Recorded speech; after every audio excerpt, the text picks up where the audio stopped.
di ba kanina exam ko? So, ang nangyari, kukwento ko ngayon. So, una sa math. Sa math, di ba, 1 tapos 5, 8 plus 1, 0, 0.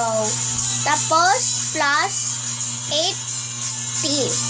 8, 0 plus 1. Ngayon, hindi ako yan marunong.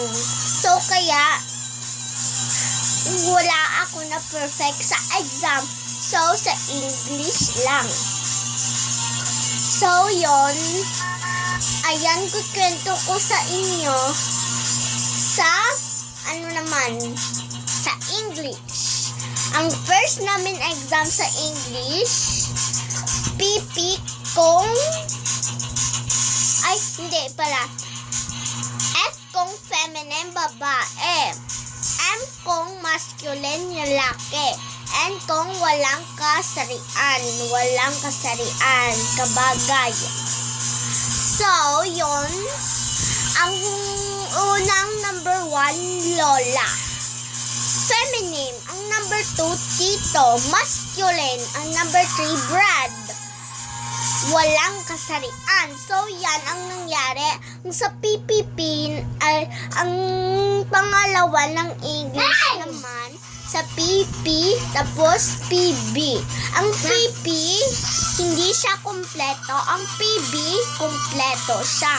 So, number 1, electric fan na may charger. Kumpleto or hindi? Siyempre, kumpleto kasi ng electric fan at charger, sa chargerin mo parehas yan, di ba? May charger yan namin. Tapos, sandali lang. Ito, di ba, electric fan to namin. Gaganyan siya, pwedeng ganyan, pwedeng ganyan, pwedeng ganyan, pwedeng ganyan. So, ang charger natin dito, ito. Ang light niya, di ba, dito ang light. So, tutubukin natin yung light. Ang electric fan naman dito sa loob, di ba, ayan naman siya tutubukin. Kung gusto nyo, di ba, magsusulat kayo, pwedeng ganito at ganito. May light dito.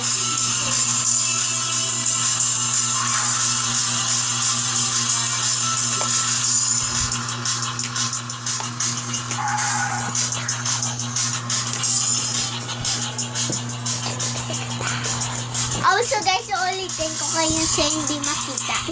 So first, gaganyan siya, oh. Diba, yan siyang circle. Pwedeng ganyan mo. So, ang preference natin una, diba, sa light. Sa light. Yan ang light, oh. Ito sa light. Yan, oh. Yan, diba, ganyan.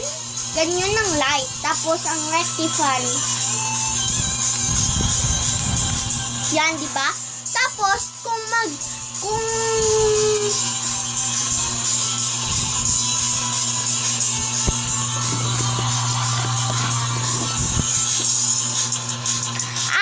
okay.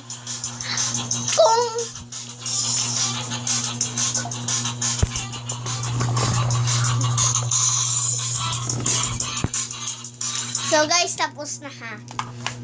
Babalik ko na dito.